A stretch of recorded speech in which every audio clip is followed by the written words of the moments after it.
புணர்ச்சி விதிகள் அப்படிங்கிறதுல ஏற்கனவே நம்ம ஒரு 4 விதிகள் பார்த்துருக்குறோம். இப்போ அடுத்த சில விதிகளை நம்ம பார்க்க போறோம்.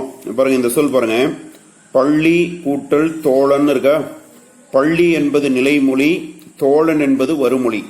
நிலைமொழியின் கடைசியில பள்ளி அப்படிங்கும் போது ஈ என்ற உயிரெழுத்து நிக்குதா, ஈ என்ற உயிரெழுத்து ஓசை வருதா.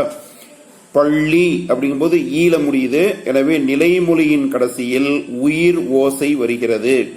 இப்படி நிலைமொழியின் கடைசியில் உயிர் ஓசை வந்திருந்து வருமொழி முதல்ல கா, சா, தா, பா இந்த 4 வல்லின எழுத்துக்கள்ல ஏதேனும் ஒரு எழுத்தின் இனம் வந்தால் இங்க இந்த வல்லினமானது மிகும். அதன்படி பள்ளி தோழன் அப்படின்னு சொல்லி இத்தானது மிகுது. தோ என்பது தா இனம் தானே, அது மிகுந்து இத்தாகுது. ஏன் இத்தாகுது, இந்த இடத்துல ஏன் வல்லினம் மிகுது அப்படின்னு சொன்னா, நிலைமொழியின் கடைசியில் உயிர் ஓசை வந்ததால். நிலைமொழியின் கடைசியில் உயிர் ஓசை வந்தால் வருமொழி முதலில் கா, சா, த, ப என்கின்ற வல்லினம் இருந்தால் அந்த வல்லினமானது மிகும். அதன்படி தா இனமான தோ இருக்கு. எனவே தா மிகுந்து இத்தானிச்சு. இந்த இடத்துல ஈ என்ற உயிர் ஓசை வந்தது, இயல்பாக வந்தது. அதனால இதற்கு இயல்பீரு அப்படின்னு சொல்லி பேரு. இயல்பீரு அப்படின்னு பேரு.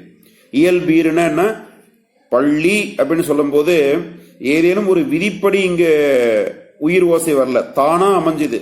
அதனால இது இயல்பாக வந்த ஓசை. எனவே இதற்கு இயல்பீரு. ஈரு என்றால் கடைசின்னு அர்த்தம். இயல்பீருனா இயல்பாக வந்த ஈற்று ஓசை, ஈற்று எழுத்து அப்படின்னு பேரு. எனவே இந்த இடத்துல இயல்பாக ஈ என்ற உயிர் ஓசை வந்ததால் இதற்கு பேரு இயல்பீருன்னு பேரு. அதே போல நிலம் கூட்டல் தலைவர்னு இருக்கு. இது நிலைமொழி, இது வருமொழி. இந்த நிலைமொழியினுடைய கடைசி எழுத்து என்னவா இருக்கு அப்படின்னா இம் என்கின்ற மகர ஒற்றாக இருக்கு. 10ஆம் வகுப்புல நீங்க படிச்சிருப்பீங்க, மவ்வீறு ஒற்றழிந்து உயிரீறு ஒப்பவும் அப்படின்னு ஒரு விதி படிச்சிருப்பீங்க. அதன்படி நிலம் கூட்டல் தலைவர் அப்படிங்கிற இந்த 2 சொல் சேரும் போது மவ்வீறு ஒற்று அழிந்து நில கூட்டல் தலைவர் அப்படி சொல்லி ஆயிடும். இந்த இடத்துல நில அப்படிங்கும் போது ஆ என்ற உயிரெழுத்து வருது இல்லையா.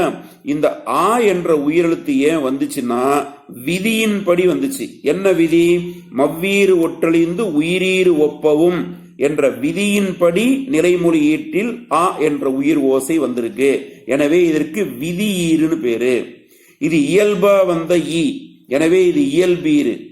இங்க இம்மானது விதியின்படி மாறி ஆ என்கின்ற ஓசை வந்திருக்கு. எனவே இது விதியீரு. விதி இயல்பீராக இருந்தாலும் சரி, விதியீராக இருந்தாலும் சரி, நிலைமொழி கடைசியில் உயிர் ஓசை வந்தால் வருமொழி முதலில் கா, சா, தா, பா என்கிற 4 வல்லினங்களில் எந்த வல்லினம் வந்தாலும் அது மிகும். மிகும்னா இதனுடைய ஒற்று இங்க வரும். அதன் மூலியமா நில கூட்டல் தலைவர், நிலத்தலைவர் அப்படின்னு இத்தானுச்சு. இதுக்கு இயல்பீருன்னு பேரு, இதற்கு விதியீருன்னு பேரு. இன்னொரு எடுத்துக்காட்டு பார்க்கலாம். திரை கூட்டல் படம்னு இருக்கு. திரை அப்படிங்கும் போது கடைசியில் என்ன வருது, ஐ என்கின்ற ஓசை, உயிர் ஓசை வருது இல்லையா. இது இயல்பாக வந்த ஓசை. திரை கூட்டல் படம், திரைப்படம்னு இப்போ வந்துச்சு. ஏன் இப்போ வந்துச்சு, நிலைமொழி கடைசியில் உயிர் ஓசை வந்திருந்தா வருமொழியில் முதலில் வந்துள்ள வல்லினமானது மிகும். எல்லா வல்லினமும் மிகாது. இந்த கா, சா, தா, பா என்கிற 4 வல்லினங்கள் மட்டும்தான் மிகும். அதன்படி இங்க ப வந்திருக்க, இது மிகும். திரை கூட்டல் படம், திரைப்படம். இது இயல்பாக வந்த உயிர் ஈறு. எனவே இதற்கு இயல்பீருன்னு பேரு. இது பாருங்க, மரம் கூட்டல் களம்னு இருக்கு. மரம் அப்படின்னு இம்முல முடியுதா. ஏற்கனவே நான் சொன்ன விதி 10ஆம் வகுப்புல படிச்சிருக்கீங்க. மவ்வீறு ஒற்றழிந்து உயிரீறு ஒப்பவும் என்ற விதிப்படி இந்த இம் அழிஞ்சு போயிடும். மிச்சம் இருக்கு மர கூட்டல் களம் அப்படின்னு ஆயிடும். மர அப்படிங்கும் போது ஆ என்கின்ற ஒரு ஓசை வருதா, உயிர் ஓசை வருதா. வருமொழி முதல்ல க என்ற வல்லினம் வருதா. இது விதியின்படி வந்த உயிரீரு. அதனால இதற்கு விதியீருன்னு பேரு. விதிப்படி அமைஞ்சா விதியீரு, இயல்பா வந்தா இயல்பீரு. மர கூட்டல் களம். நிலைமொழியின் கடைசியில் உயிர் ஓசை வந்ததால் வருமொழி முதலில் உள்ள வல்லினம் மிகுந்து மர இக்கு களம் மரக்களம்னு ஆயிடும். இது விதியீறு. அதாவது இயல்பாக உயிரெழுத்து ஓசை வந்தாலும் சரி, விதியின்படி உயிரெழுத்து ஓசை வந்தாலும் சரி, வருமொழி முதலில் இந்த 4 வல்லினங்கள் கா சா தா பா என்கிற 4 வல்லினங்கள் வந்தால் அந்த வல்லினம் மிகும். அப்படிங்கிறதுக்காக இந்த எடுத்துக்காட்டு சொன்னோம். இதை வச்சு நம்ம 5வது விதி உருவாக்குறோம். இயல்பினும் விதியினும் நின்ற உயிர் முன் க ச த ப மிகும். இந்த விதியை நல்லா மனப்பாடம் பண்ணி சொல்லி பார்க்கணும், எழுதி பார்க்கணும். இந்த விதிகள்லாம் மனப்பாடம் இருந்தால் தான் இந்த புணர்ச்சி விதியில் நீங்க எழுதி 2 மார்க் வாங்க முடியும். இதற்கு முன்னாடி 4 விதிகள் பார்த்தோம். இப்போ இது 5வது விதி. இயல்பினும் விதியினும் நின்ற உயிர் முன்.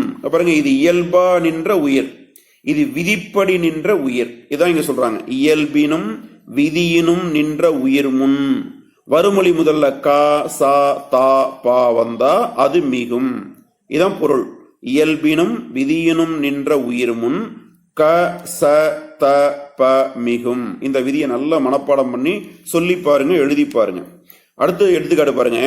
பூ கூட்டல் கொடி. அப்புறம் பாருங்க, பூ கூட்டல் தொட்டி, பூ கூட்டல் சோலை, பூ கூட்டல் பந்து.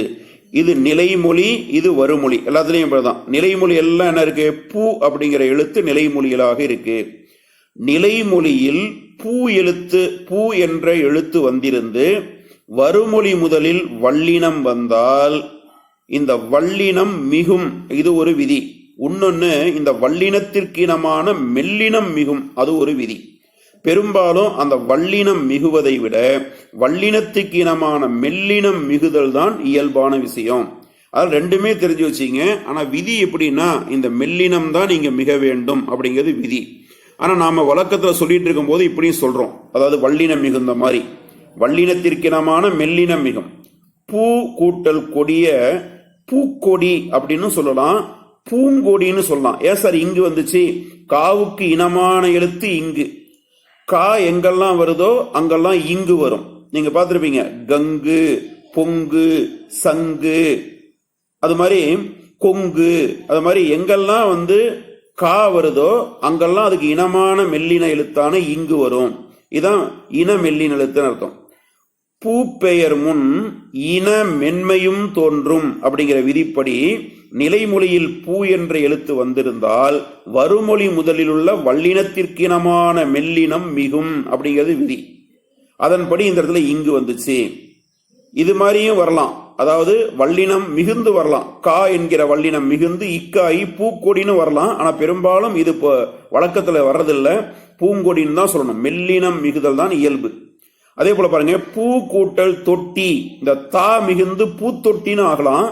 அல்லது நான் ஏற்கனவே சொன்ன விதிப்படி இந்த தா என்கின்ற வல்லின எழுத்திற்கு இனமான மெல்லின எழுத்து என்ன? இந்து.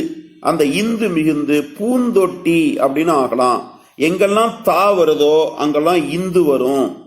குந்து, பந்து, சொந்தம், இது மாதிரி தா வர்ற இடத்துலலாம் இந்து வர்றது இயல்பு. அதனால்தான் தாவுக்கு இனமான மெல்லின எழுத்தாக இந்த சொல்றோம். பூ கூட்டல் இந்து கூட்டல் தொட்டி பூந்தொட்டின்னு ஆகும். இப்படி சொன்னாலும் தப்பு இல்லை. பூத்தொட்டி அப்படின்னு சொன்னாலும் தப்பு இல்லை. ஆக 2 விதமாக புணருது.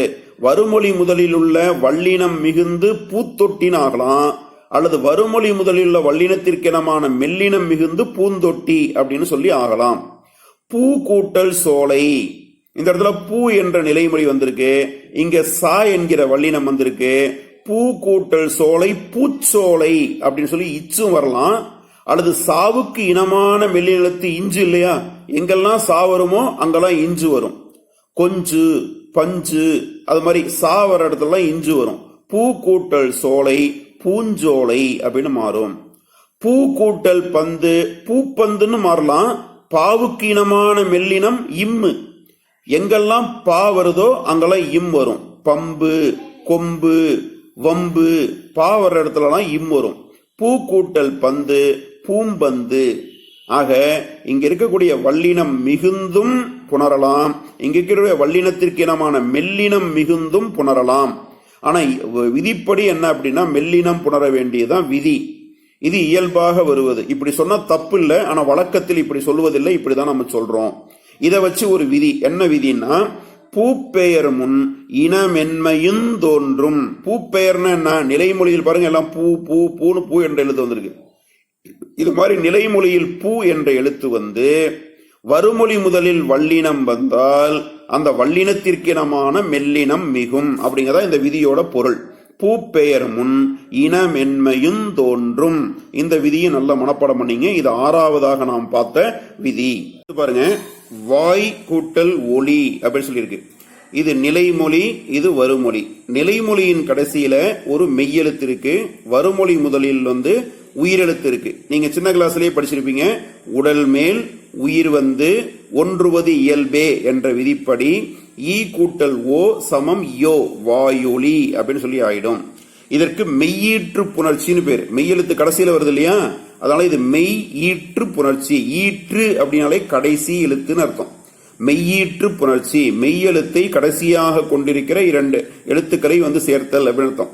வாய் கூட்டல் ஒளி, ஈ கூட்டல் ஓ யோ ஆயிடுது. அதே போல அரண் அல்ல, நிலைமொழியில இன் இருக்கு, வருமொழி முதல்ல ஆ என்ற உயிரெழுத்து இருக்கு. இந்த இன்னு ஆவும் சேர்ந்து உடல் மேல் உயிர் வந்து ஒன்றுவது இயல்பே என்ற விதிப்படி இன்னு கூட்டலா நா, அரண் அல்லன்னு ஆயிடுது. நிலைமொழி ஈட்டுல மெய்யெழுத்து வந்திருக்கா, அதனால இதுக்கு மெய்யீற்று புணர்ச்சின்னு சொல்லி பேரு. அதே போல பாருங்க, மெய் கூட்டல் அன்று அப்படின்னு ஆயிருக்க. நிலைமொழி கடைசியில ஈ என்ற மெய்யெழுத்து வந்திருக்கா, வருமொழி முதல்ல ஆ என்ற உயிரெழுத்து வந்திருக்கா. 2 சேர்வதற்கு என்ன விதி? உடல் மேல் உயிர் வந்து ஒன்றுவது இயல்பே. இந்த விதிப்படி ஈ கூட்டல் ஆ சமம் யா, மெய்யன்று அப்படின்னு ஆயிடுது. இந்த நிலைமொழி கடைசியில ஈ என்ற மெய்யெழுத்து வந்ததுனால இந்த புணர்ச்சிக்கெல்லாம் என்ன பேருன்னா மெய்யீற்று புணர்ச்சின்னு சொல்லி பேரு. இந்த கடைசியில மெய்யெழுத்து வருவதனால் 2 சேர்ந்து புணருது இல்லையா, இது மாதிரி இல்லாம ஈய ஆவும் சேர்ந்து யா அப்படின்னு ஒரு புதிய சொல் வருதா, இன்னு ஆவும் சேர்ந்து நா என்ற புதிய எழுத்து வருதா, ஈயும் ஓவும் சேர்ந்து யோ என்ற புதிய எழுத்து வருதா. இப்படி புதிய எழுத்து இல்லாம இது 2ம் எந்த விதமான மாற்றம் இல்லாம அப்படியே கூட வரலாம். அதுக்கும் மெய்யீற்று புணர்ச்சி தான் பேரு. உதாரணமா மண் கூட்டல் மகள் அப்படின்னு சொல்லி இருக்கு. நிலைமொழி கடைசியில மெய்யெழுத்து தான், ஆனா இது 2ம் புணராது. மண் கூட்டல் மகள் மண்மகள் அப்படின்னு பாருங்க, எந்த விதமான மாற்றமும் இல்லாம அப்படியே வருது இல்ல.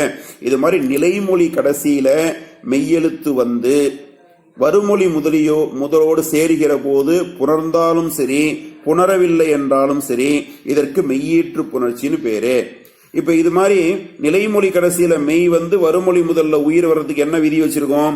உடல் மேல் உயிர் வந்து ஒன்றுவது இயல்பே. இதுதான் 7வதாக நம்ம பார்க்கக்கூடிய விதி. உடல் மேல் உயிர் வந்து ஒன்றுவது இயல்பே.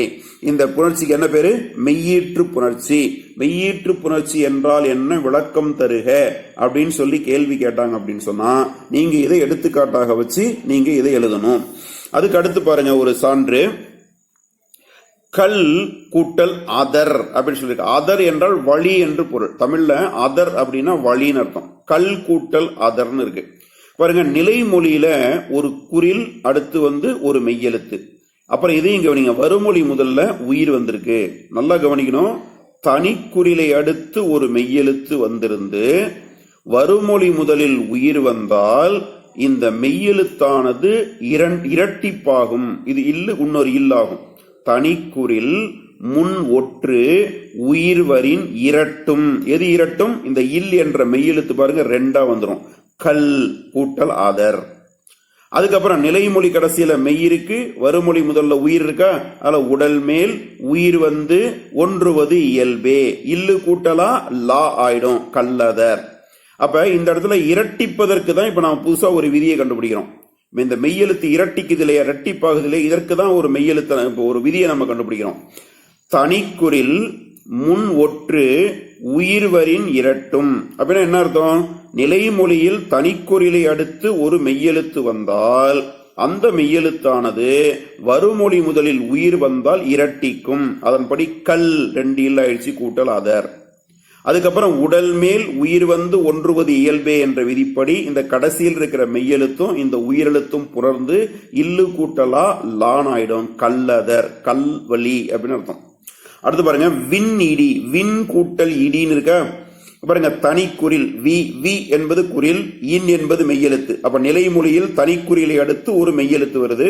வருமொழி பதில்ல பாருங்க ஈ என்ற உயிரெழுத்து இருக்கு. இப்படி இருந்தா தனிக்குறில் முன் ஒற்று, தனிக்குறில் முன் ஒற்று உயிர்வரின் இரட்டும். இந்த இடத்துல உயிரெழுத்து வர்றதுனால இந்த இன்னானது இரட்டிக்கும். வின் கூட்டல் இடி. அப்புறம் உடல் மேல் உயிர் வந்து ஒன்றுவது இயல்பே என்ற விதிப்படி இன் கூட்டல் ஈ சமம் நீ. இதுக்கு உடல் மேல் உயிர் வந்து ஒன்றுவது இயல்பே. இன் கூட்டல் ஈ நீ ஆயிடுது விண்ணிடி. அடுத்து பாருங்க கண் கூட்டல் ஆடி. தனிக்குறில் முன் ஒற்று வந்துருச்சா? நிலைமொழியில ஒரு தனிக்குறில் இருக்கு, அதுக்கு பக்கத்துல ஒரு ஒற்றெழுத்து இருக்கா? வருமொழி முதல்ல பாருங்க உயிரெழுத்து இருக்கு. இதான் கண்டிஷன். இப்படி இருந்துச்சுன்னா விதி என்ன?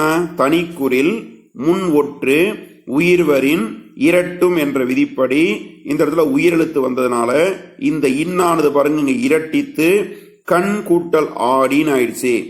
அடுத்து உடல் மேல் உயிர் வந்து ஒன்றுவது இயல்பே என்ற விதிப்படி இன் கூட்டலா நா கண்ணாடின்னு ஆயிடுச்சு. அப்ப இதுக்கு என்ன விதியை உருவாக்குறோம்? தனிக்குறில் முன் ஒற்று உயிர்வரின் இரட்டும். இதான் நம்ம பார்க்கக்கூடிய 8வது விதி. தனிக்குறில் முன் ஒற்று உயிர்வரின் இரட்டும். இதை நல்லா மனப்பாடம் பண்ணி நீங்க எழுதி பார்க்கணும். 8 விதிகளும் மனப்பாடமாக இருக்கணும். அதுக்கு அடுத்தது ஒரு எடுத்துக்காட்டு பாருங்க. பாடம் கூட்டல் வேளை. இப்போ நிலைமொழி கடைசியில மகர ஒற்று இருக்கு பாருங்க. இங்க ஒரு மகர ஒற்று. பழம் கூட்டல் தோல் இங்க ஒரு மகர ஒற்று. காலம் கூட்டல் கடந்தவன் இங்க ஒரு மகர ஒற்று. இது மகர ஈற்று புணர்ச்சின்னு பேரு. நிலைமொழி கடைசியில மகர ஒற்று வந்திருக்கிற புணர்ச்சிக்கு என்ன பேருனா மகர ஈற்று புணர்ச்சின்னு பேரு. இந்த மகர ஈற்று புணர்ச்சி 3 வகைப்படும். எப்படி சார் 3 வகைப்படும் அப்படின்னா ஒவ்வொன்றுக்கும் நான் ஒரு எடுத்துக்காட்டு கொடுத்துருக்கேன். பாடம் கூட்டல் வேலைன்னு இருக்க, இது ரெண்டையும் சேர்க்கும் போது இந்த இம் கெட்டு போயிடும். மகர ஒற்று கெடுவதால் ஏற்படுகிற புணர்ச்சி. இது மகர ஈற்று புணர்ச்சியில முதல் விதி என்னன்னா மகர ஒற்று கெடுவதால் ஏற்படுகிற புணர்ச்சி. இது கெட்டு போறதுக்கு என்ன விதி? மவ்வீறு ஒற்றழிந்து உயிரீறு ஒப்பவும். 10ஆம் வகுப்புல படிச்சிருக்கீங்க. மவ்வீறு ஒற்றழிந்து உயிரீறு ஒப்பவும் என்ற விதிப்படி நிலைமொழி ஈட்டில் உள்ள மகர ஒற்று அழிந்து பாட கூட்டல் வேலை சமம் பாட வேலைன்னு ஆயிடுச்சு. இங்க என்ன மாற்றம் நடக்குது? நிலைமொழி ஈட்டில் உள்ள மகர ஒற்று அழிந்து போகுது. ஆக மகர ஈற்று புணர்ச்சியில முதல் விதி என்ன அப்படின்னா மகர ஒற்று அழிவதால் ஏற்படுகிற புணர்ச்சி. இது ஒரு வகை. இங்க பாருங்க பழம் கூட்டல் தோல் அப்படின்னு சொல்லி இருக்கு. இங்கேயும் மகர ஒற்று அழியுது. ஆனா புதுசா ஒரு எழுத்து உருவாகுது. மகர ஒற்று அழிந்து வல்லினம் மிகுதல் அப்படிங்கிற ஒரு விதி. பழம் கூட்டல் தோல் நிலைமொழி ஈட்டுல மகர ஒற்று இருக்க, மவ்வீறு ஒற்றழிந்து உயிரீறு ஒப்பவும் அப்படின்னு சொல்லி இந்த இம் போயிடுது. பழ கூட்டல் தோல். அதுக்கப்புறம் வருமொழி முதலில் வல்லினம் வந்தால் அந்த வல்லினமானது மிகும். பழ கூட்டல் இத்து கூட்டல் தோல் பழத்தோல். இதுக்கு என்ன விதி? இயல்பினும் விதியினும் நின்ற உயிர் முன் கா சா தா பா இருந்தால் மிகும். இங்க தா இருக்கு, எனவே மிகுந்து வருது. ஆக மகர ஈற்று புணர்ச்சியில ஒரு வல்லின எழுத்தானது மிகுந்து வருகிற புணர்ச்சி. இது ஒரு வகை. முதல் வகை என்ன? மகர ஈற்று ஒற்று நிலைமொழி கடைசியில வந்துச்சுன்னா அது கெட்டு புணருதல். 2வது வகை என்னன்னா மகர ஒற்று கெட்டு வல்லினம் மிகுகிற வகை. 3வதாக ஒன்னு இருக்கு, காலம் கூட்டல் கடந்தவன். நிலைமொழி கடைசியில் என்ன இருக்கு? இம் இருக்க, மகர ஒற்று அழிஞ்சிரும். என்ன விதிப்படி? மவ்வீறு ஒற்றழிந்து உயிரீறு ஒப்போம் என்ற விதிப்படி கால கூட்டல் கடந்தவன் ஆயிடும். இப்ப என்ன ஆகும் அப்படின்னா இந்த கா என்கின்ற வல்லினத்திற்கு இனமான மெல்லினம் மிகும்.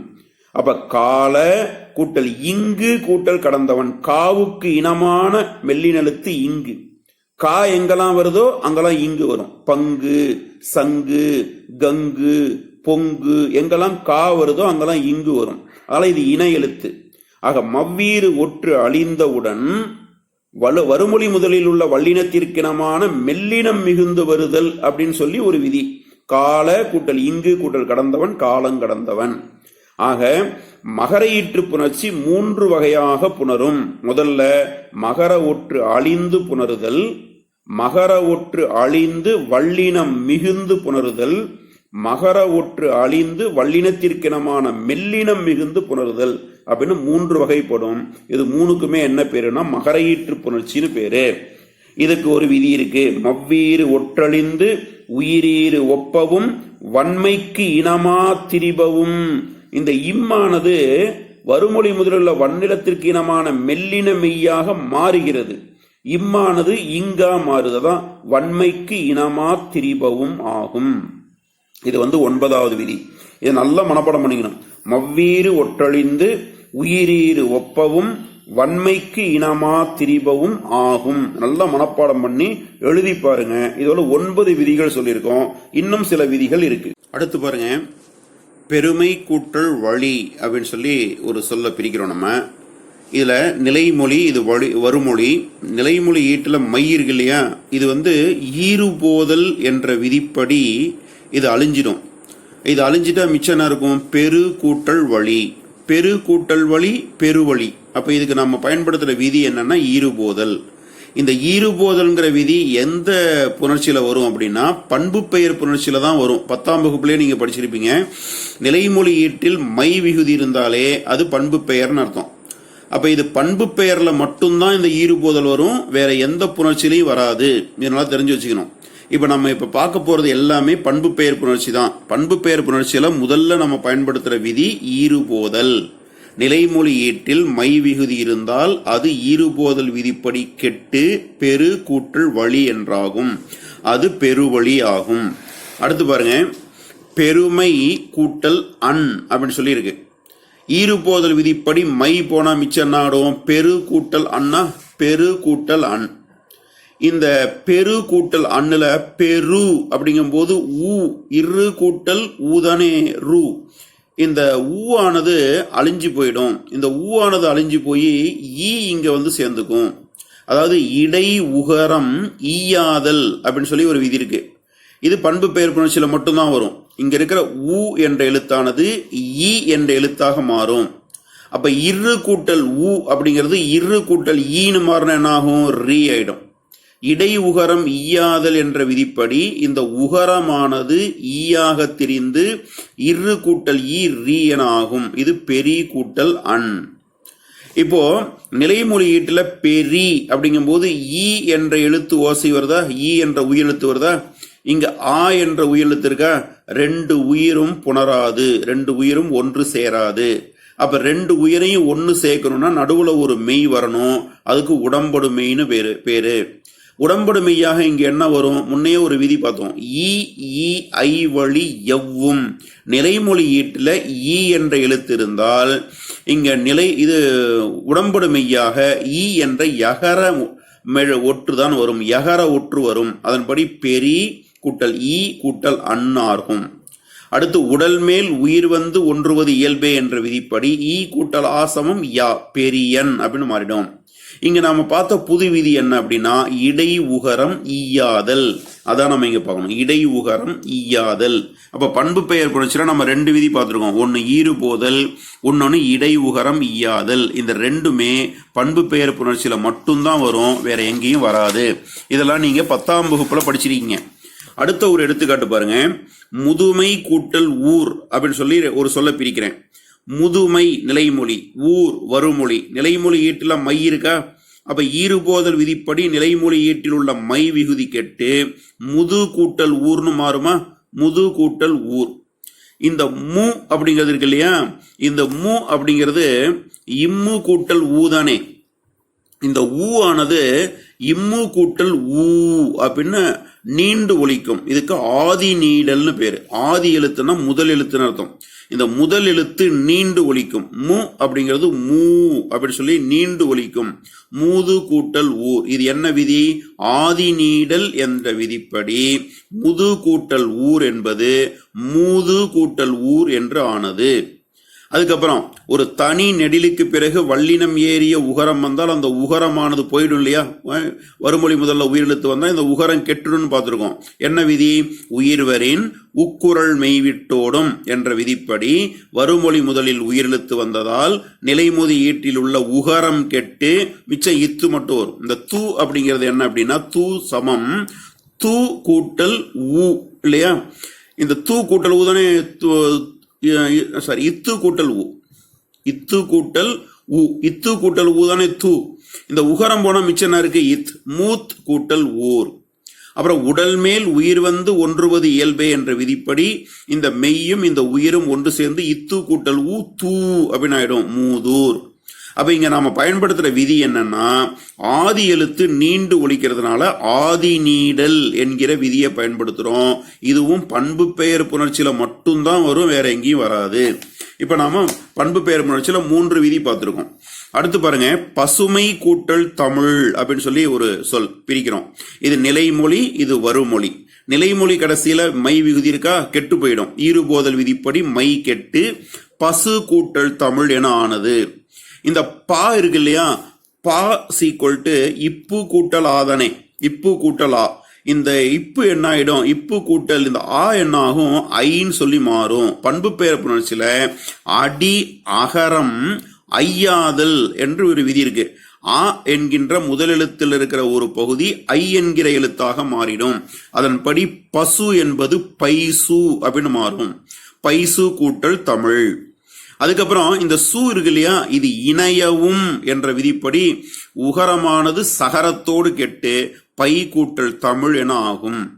அதுக்கப்புறம் வருமொழி முதலில் உள்ள வல்லினத்திற்கினமான மெல்லினம் இங்க மிகுந்து பை கூட்டல் இந்து கூட்டல் தமிழ் பைந்தமிழ் மாறும். அப்ப இந்த இடத்துல நம்ம புதுசா கத்துக்கிற விதி என்னன்னா, அடியகரம் ஐயாதல். அந்த அடியகரம் ஐயாதல் என்பதும் பண்பு பெயர் புணர்ச்சியில மட்டும்தான் வரும். இதுவரை நம்ம 4 விதி பார்த்திருக்கோம். முதல்ல ஆதி நீடல், அப்புறம் இடை உகரம் ஈயாதல், அப்புறம் ஆதி நீடல், அப்புறம் அடியகரம் ஐயாதல் பார்த்திருக்கோம். அதுக்கு அடுத்து பாருங்க, நெடுமை கூட்டல் இலைன்னு இருக்கு. இந்த இது மை வருவதனால பண்பு பெயர் புணர்ச்சியா, ஈறுபோதல் விதிப்படி நிலைமொழி ஈட்டில் உள்ள மை விகுதி கெட்டு நெடு கூட்டல் இலை என ஆனது. நெடு கூட்டல் இலை. அதுக்கப்புறம் தன்னொற்று இரட்டல் அப்படின்னு ஒரு விதி இருக்கு. அதன்படி இந்த டூ ஈக்குவல் டு என்னன்னா, டூ ஈக்குவல் டு இட்டு கூட்டல் ஊதானே, இந்த ஒற்றானது இரட்டிக்கும். பண்பு பெயர் புணர்ச்சியில மட்டும் நிலைமொழி இருக்கிற ஒற்று இரட்டித்து நெட்டு, இந்த இட்டு ஒரு முறை வரும், இது இல்லாம இந்த டூ அப்படி இருக்கும். இங்க ஒரு இட்டு இருக்கு, இங்க ஒரு இட்டு இருக்கு, நெட்டு கூட்டல் இலைன்னு மாறும். அதுக்கடுத்து உயிர்வரின் உக்குரல் மெய்விட்டோடும் என்ற விதிப்படி வருமொழி முதலில் உயிரெழுத்து வந்ததால் நிலைமொழி ஈட்டில் உள்ள உகரம் கெட்டு இட்டு கூட்டல் இலையாயிடும். இங்க இருக்கிற டூல இருக்கிற ஊ போயிடும், மிச்ச இட்டு மட்டும் இருக்கும்.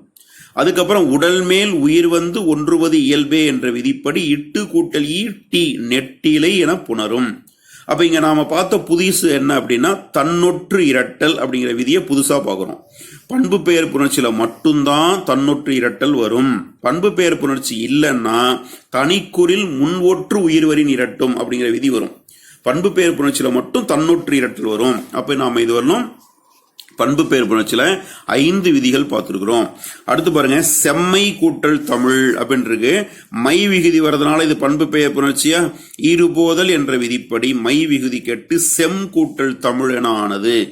அதுக்கப்புறம் முன்னின்ற மெய் திரிதல்னு ஒரு விதி இருக்கு. நிலைமொழி கடைசியில மகர ஒற்று வந்தா நம்ம முன்னின்ற மெய் திரிதல்னு ஒரு விதியை பயன்படுத்தலாம். அது என்ன சார் அப்படின்னா, வருமொழி முதலில் என்ன வல்லினம் இருக்கோ அதுக்கு இனமான மெல்லினமாக இந்த இம்மு மாறிடும்.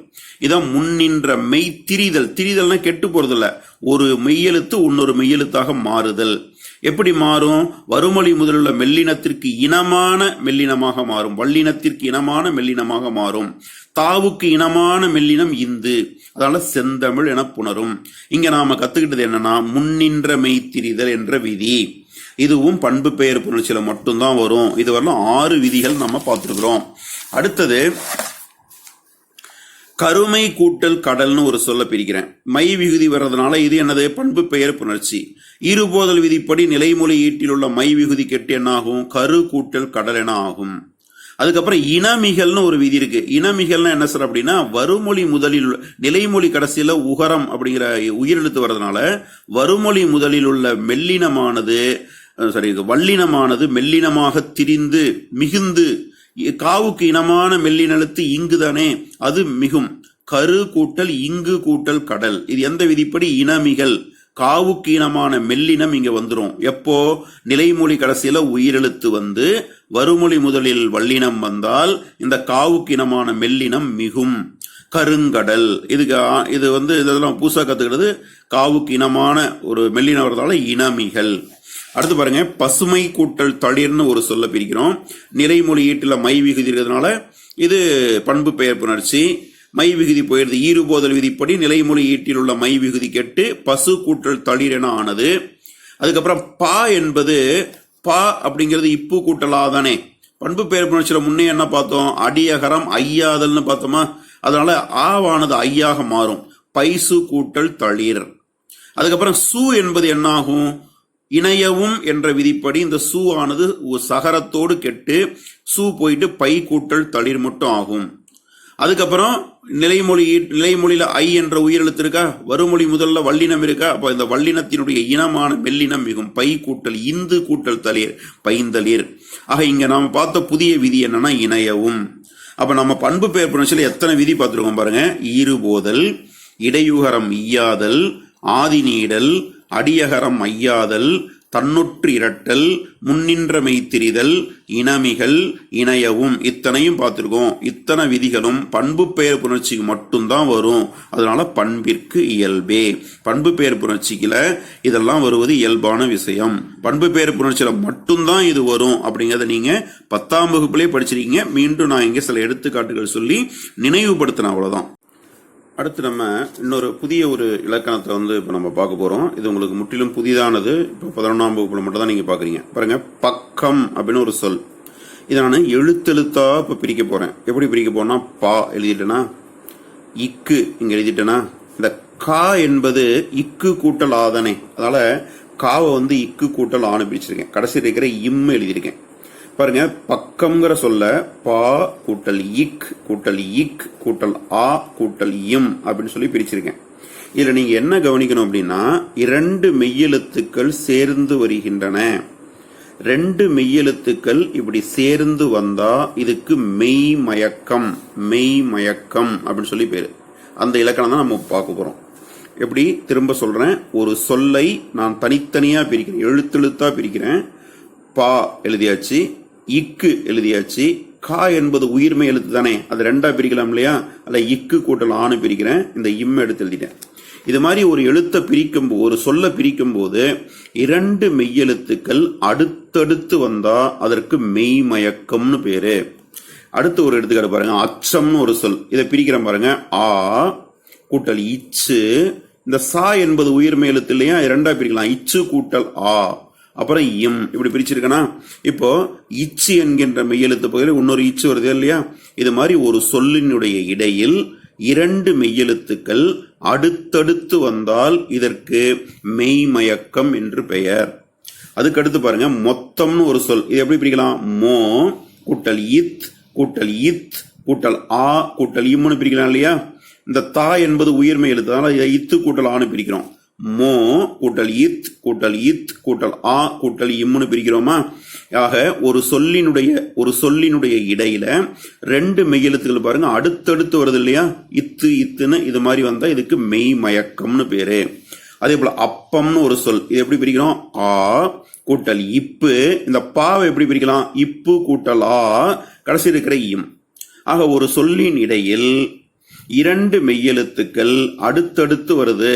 அது மாதிரி நான் சொல்ல இப்ப பிரிச்சிருக்கிறேன். இது மாதிரி இருந்தால் இதற்கு மெய்மயக்கம், மெய்மயக்கம் என்று பெயர்.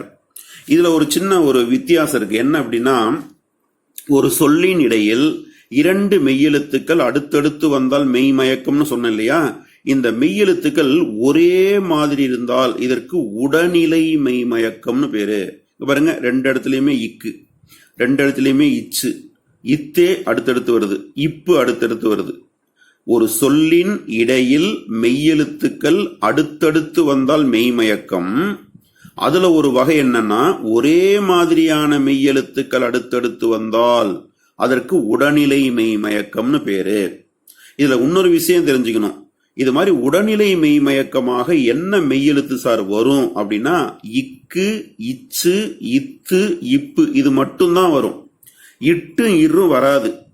ஆக இக்கு இச்சு இத்து இப்பு இந்த மெய்யெழுத்துக்கள் மட்டும்தான் உடனிலை மெய்மயக்கமாக வரும்.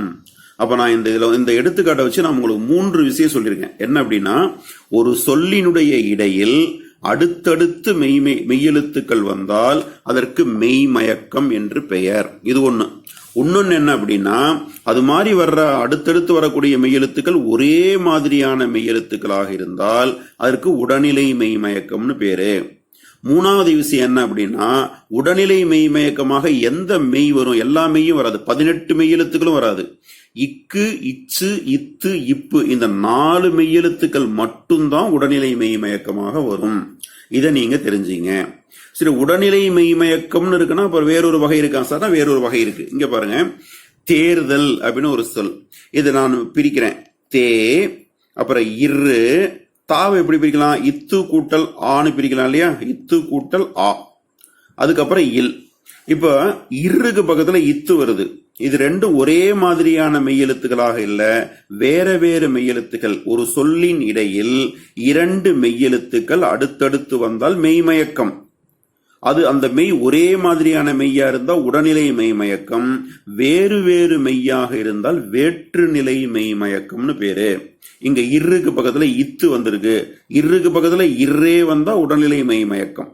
இருக்கு பக்கத்துல இத்து என்கிற வேறொரு மெய் வந்ததுனால இதற்கு வேற்றுநிலை மெய்மயக்கம்னு பேரு.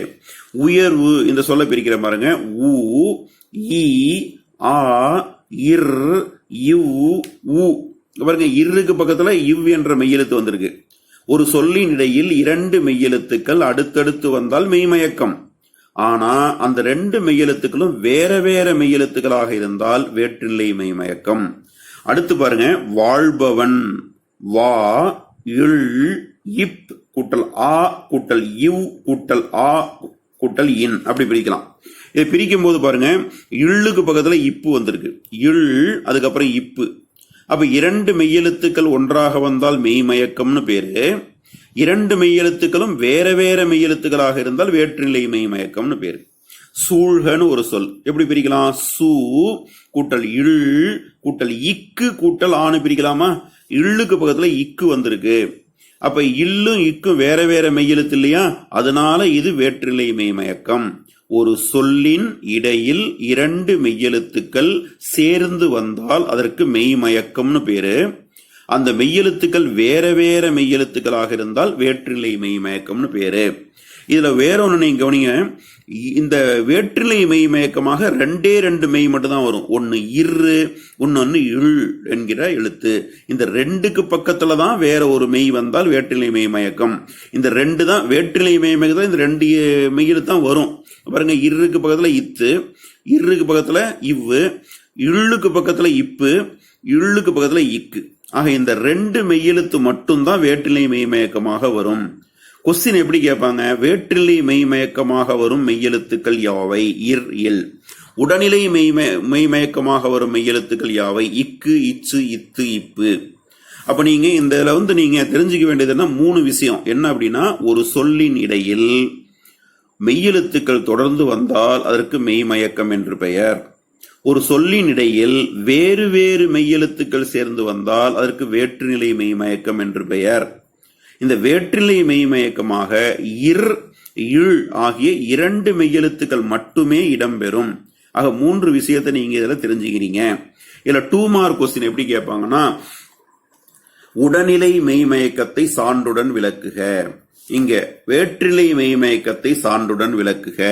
வேற மாதிரி ஒரு கொஸ்டின் கேட்பாங்க, மெய்மயக்கம் என்றால் என்ன? ஒரு சொல்லின் இடையில் மெய்யெழுத்துக்கள் அடுத்தடுத்து வந்தால் அதற்கு மெய்மயக்கம் என்று பெயர். இன்னொரு கேள்வி, உடனிலை மெய்மயக்கம் என்றால் என்ன? ஒரு சொல்லின் இடையில் ஒரே மாதிரியான மெய்யெழுத்துக்கள் சேர்ந்து வந்தால் அதற்கு உடனிலை மெய்மயக்கம் என்று பெயர். வேற்றுநிலை மெய்மயக்கம் என்றால் என்ன? ஒரு சொல்லின் இடையில் வேறு வேறு மெய்கள் சேர்ந்து வந்தால் அதற்கு வேற்றிலை மெய்மயக்கம் என்று பெயர். இதை நீங்க நல்லா தெரிஞ்சுங்க. இன்னொரு வகை பாருங்க, பட்டம்னு ஒரு சொல் இருக்கு. பட்டம், பா கூட்டல் இட்டு கூட்டல் இட்டு கூட்டல் ஆ கூட்டல் இம். இதுக்கு முன்னாடி நீங்க ஒன்னு சொல்லிடணும், இக்கு, இச்சு, இத்து, இப்பு என்கிற 4 மெய், இங்க ஒரு 2 மெய், 6 மெய் இருக்கு இல்லையா? மொத்தம் 18 மெய்யெழுத்துக்கள்ல 18 மெய்யெழுத்துக்கள்ல இந்த 6 மெய்யெழுத்துக்கள் போனா மிச்சம் 12 மெய்யெழுத்துக்கள் இருக்கா இல்லையா? இந்த 12 மெய்யெழுத்துக்கள் எப்படி சார் வரும்னா உடனிலை மெய்மயக்கமாகவும் வரும், வேற்றிலை மெய்மயக்கமாகவும் வரும். இதனால தெரிஞ்சுக்கணும் டிஃபரன்ஸ. இக்கு, இச்சு, இத்து, இப்பு இது உடல்நிலை மெய்மயக்கத்துல மட்டும்தான் வரும். இரு, இல்லு இது வேற்றிலை மெய்மயக்கத்துல மட்டும்தான் வரும். மொத்தம் இருக்கிற 18 மெய்யெழுத்துக்கள்ல 4 + 2 6 மெய்யெழுத்து போனா மிச்சம் 12 மெய்யெழுத்துக்களோட கதி என்ன சார் அப்படின்னா அந்த 12 மெய்யெழுத்துக்களும் எப்படி வரும்? உடனிலை மெய்மயக்கமாகவும் வரும், வேற்றிலை மெய்மயக்கமாகவும் வரும். அதற்கு தான் இப்ப சான்று பார்க்கிறோம். பாருங்க, பா பட்டம் பா கூட்டல் இட்டு கூட்டல் இட்டு கூட்டல் ஆ கூட்டல் இம்முன்னு பிரிக்கிறோமா? இப்ப பாருங்க, இட்டுக்கு பக்கத்துல இட்டே வந்திருக்கு, இது உடனிலை மெய்மயக்கம். இதுல பாருங்க காட்சி கா கூட்டல் இட்டு கூட்டல் இச்சு கூட்டல் ஈனி பிரிக்கிறோமா? இங்க இட்டுக்கு பதில பாருங்க இச்சு வந்திருக்கு, இங்க பாருங்க இட்டுக்கு பதில இட்டே வந்திருக்கு, இங்க இட்டுக்கு பதில இச்சு வந்திருக்கு.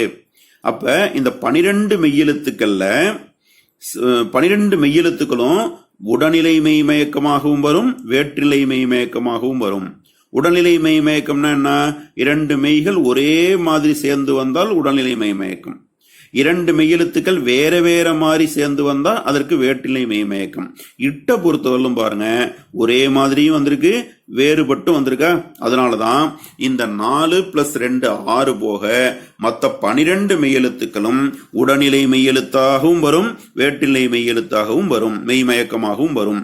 இதுல பாருங்க வெற்றின்னு ஒரு சொல் எப்படி பிரிக்கலாம்? வே கூட்டல் இர் கூட்டல் இர் கூட்டல் ஈன்னு பிரிக்கிறோமா? அப்ப இந்த இருக்கிற இர்ரானது சேர்ந்து வந்திருக்கு, அப்ப இரு உடல்நிலை மெய்மயக்கமாகவும் வந்திருக்கு. இந்த எடுத்துக்காட்டு பாருங்க, பயிற்சி பா கூட்டல் ஈ கூட்டல் இர் கூட்டல் இச் கூட்டல் ஈன்னு பிரிக்கிறோமா? அப்ப இருக்கு பக்கத்துல இச்சு வந்திருக்கு. இந்த எடுத்துக்காட்டுல இருக்கு பக்கத்துல இர்ரே வந்திருக்கு, இது உடல்நிலை மெய்மயக்கம். இங்க இருக்கு பக்கத்துல வேறொரு மெய் மாறி வந்திருக்கு, இது வேற்றிலை மெய்மயக்கம். அப்ப இரு என்ற மெய்யெழுத்தை பொறுத்தவரை உடல்நிலையாகவும் வரும், வேற்றிலையாகவும் வரும். இதுதான் 12 மெய்யெழுத்துக்களோட கதி. அதாவது இக்கு இச்சு இத்து இப்பு உடல்நிலை மெய்மயக்கமாக மட்டும்தான் வரும்.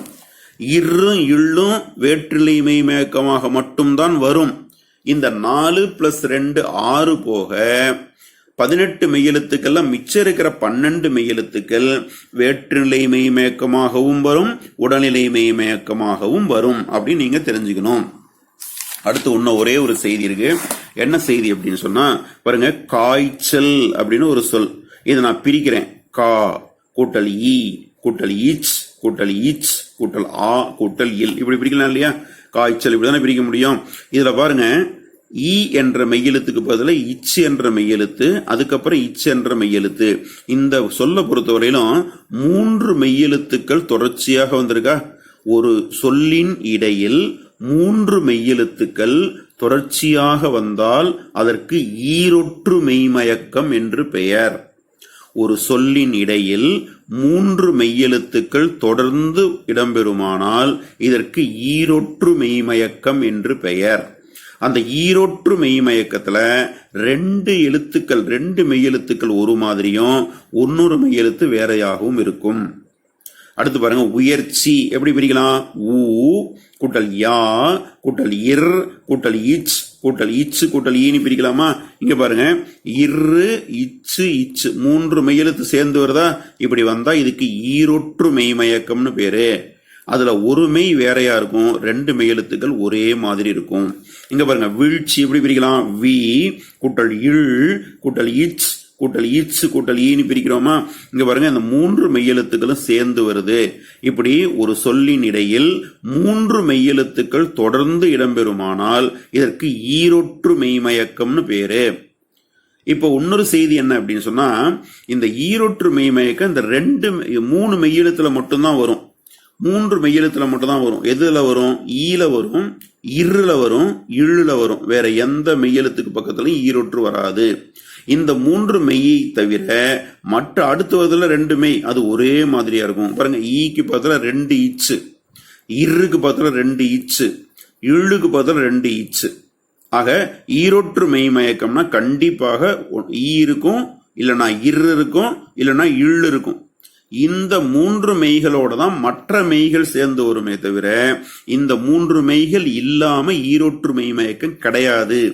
இதை ஞாபகம் வச்சுக்கணும். அப்ப நாம பார்த்தது மெய்மயக்கம் என்றால் என்ன, மெய்மயக்கம் எத்தனை வகைப்படும், உடனிலை மெய்மயக்கம் என்றால் என்ன, வேற்றுநிலை மெய்மயக்கம் என்றால் என்ன, அதுக்கப்புறம் ஈரொற்று மெய்மயக்கம் என்றால் என்ன, இத்தனை விஷயங்கள் பார்த்திருக்கோம். நான் சுருக்கமா சொல்லிடுறேன்.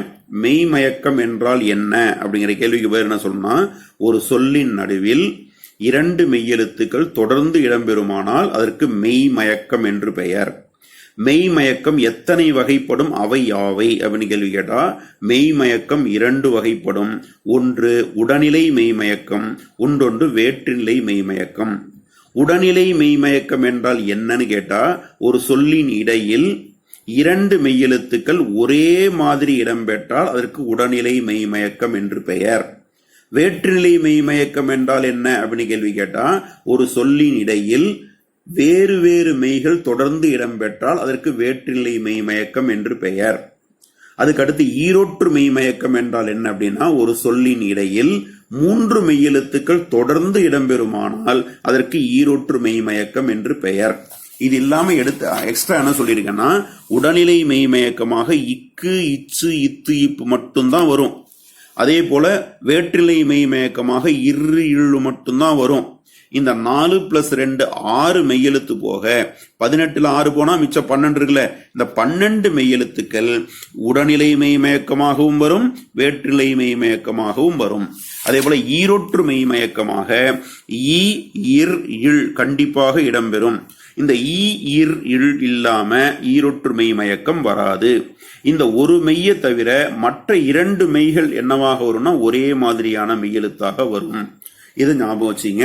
ஈரொற்று மெய்மயக்கம் நம்ம இலக்கண பகுதியில் என்ன பார்த்திருக்கோம்னா புணர்ச்சி விதிகள் பார்த்திருக்கோம், அப்புறம் ஈரொற்று மெய்மயக்கம் பார்த்திருக்கிறோம்.